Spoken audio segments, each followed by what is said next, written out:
Well, a recent Wichita Eagle editorial, in just one sentence, tells us a lot about what's wrong at that newspaper and with politics in general. The editorial concerned United States Senator Pat Roberts and his residency. But the details of that controversy are not really important here. It has to do whether he lives in Dodge City as he claims or in northern Virginia where he owns a home and his wife works. But here's what the Wichita Eagle wrote.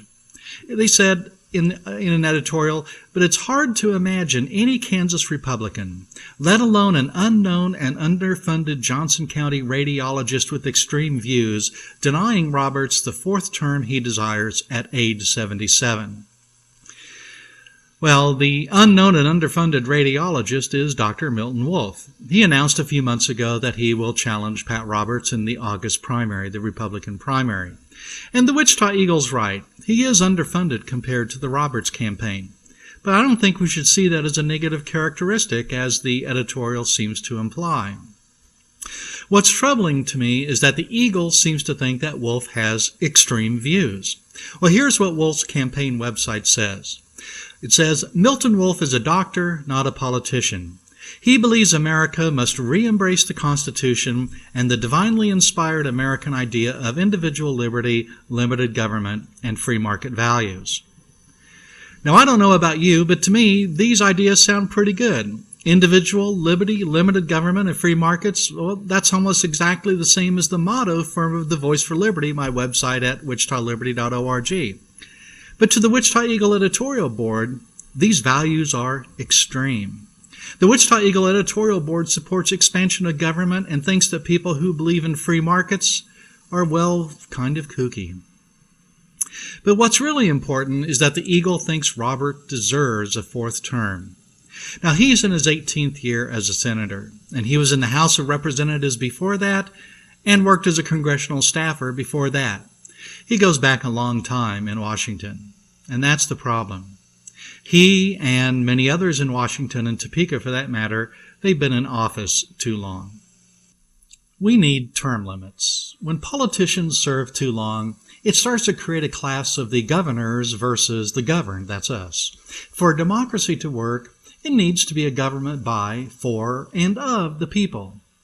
And the Cato Institute reports that groups such as the National Taxpayers Union have shown that the longer people serve in Congress, the bigger spenders, taxers, and regulators they become. That's just as true of conservatives as it is as liberals, they found. And Cato said this is understandable. Members of Congress are surrounded at work and socially by people who want to spend other people's money and regulate their lives. It is the unusual individual, although such people do exist, who is not subtly but surely affected by that culture. So we need term limits in our country. Now, I do realize that term limits do constrain our freedoms a bit. A few years ago, I had a discussion with an acquaintance of mine who's been a leader in the term limits movement throughout the country for decades. And he told me what troubles him a little bit is that it removes some of our ability to choose our leaders. If there is a congressman we really like, and if he or she has reached the end of their term as prescribed by term limits law, and therefore is not able to run for re-election, then we've lost a choice that we would otherwise have. But if we do have such an especially desirable member of Congress that reaches the end of their term, well, they can run for another office in another chamber, such as a senator running for the House of Representatives. Or people can run for an entirely different office. And that's what our Governor Sam Brownback did. He promised to serve no more than 2 full terms in the United States Senate, and that's what he did. He did not run for a third full term, that is, and instead ran for governor of Kansas.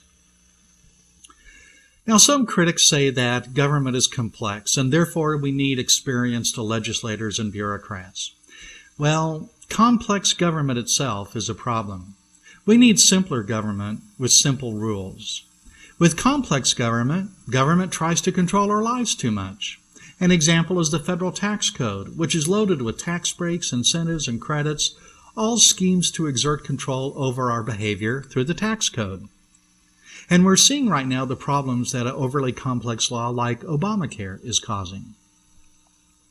And others say that if legislators have term limits, then the bureaucracy in government becomes even more powerful because over time they'll have all the experience and knowledge. Well, there's a solution to that. Mike Pompeo recently told the Wichita Pachyderm Club that bureaucrats should have term limits too. That good idea would solve that problem. I favor term limits so much, and I feel that term limits are so important to our country, that whenever there is a viable opponent to a candidate who has served longer than whatever we think term limits should be, then we should support that candidate. And by the way, we should have term limits in the Kansas legislature also. The only way that we can have term limits for Kansas legislators is if the legislators vote themselves on such a law, and that doesn't happen very often. You might be asking, well, can't the people of Kansas initiate a term limits law by themselves? Well, so the answer to that question simply is no. Kansas does not have initiative at the state level. It doesn't have referendum either. These are measures that give the people power to propose new laws in the case of initiative or push back on laws in the case of referendum. You've probably heard of states that have ballot items like Proposition A, things like that. These are examples where, in states that allow it, citizens proposed a law, usually by gathering a certain number of signatures, and by doing so, forced the proposed law to be placed on a ballot for the people to vote on. We can't do that in Kansas, at least not at the statewide level. In some limited cases, citizens can do this at the municipal level. And that happened 2 years ago from this very month, when Wichitans gathered signatures and forced an election over a measure the Wichita City Council had passed.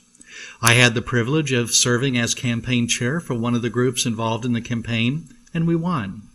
We repealed an ordinance that the City Council had passed. That's an example of referendum. And later that year, a group of citizens gathered signatures to place a measure regarding fluoridation of Wichita water on the ballot. That's an example of initiative, proposing new laws. But that measure, for whatever reason, did not pass and become law. But we can't do things like this at the state level in Kansas. And I think legislators like it that way. They don't want citizens running around proposing new laws or canceling laws that the legislature passed. The political class doesn't like that at all. And evidence of that was how much the Wichita City Council hated the referendum we passed, and their sycophants like the Wichita Eagle editorial board didn't like it either. They really did not like that people rose up against their government and used the power granted by the Kansas Constitution to let their elected officials know how they really felt. We need initiative and referendum at the state level in Kansas. Grover Norquist explains one reason why. He said, one big difference between initiatives and elected representatives is that initiatives do not change their minds once you vote them in. I think that's because laws are more difficult to change than the hearts and minds of politicians. And here's another reason why we need initiative and referendum. John Fund of the Wall Street Journal at the time wrote, without initiatives and referendums, elites would barely bother at all to take note of public opinion on issues they disdained, from supermajority requirements to raise taxes to term limits. They serve as a reminder that the experts sometimes have to pay attention to good old common sense. So what are the prospects of the people of Kansas gaining the power of initiative and referendum at the state level? Well, the legislature would have to pass such a law or maybe an amendment to the Constitution. And the political class doesn't like citizens to have the power of initiative and referendum. So we're not likely to gain this power in Kansas. And likewise, the political class doesn't want term limits either. They prefer we leave governing up to the experts, as they call themselves. But that's not a persuasive argument. We should be glad that a credible candidate is bucking the political class and party structure to challenge Pat Roberts' quest for a fourth term in the United States Senate. It's a shame that the Wichita Eagle editorial board apparently doesn't see merit in that.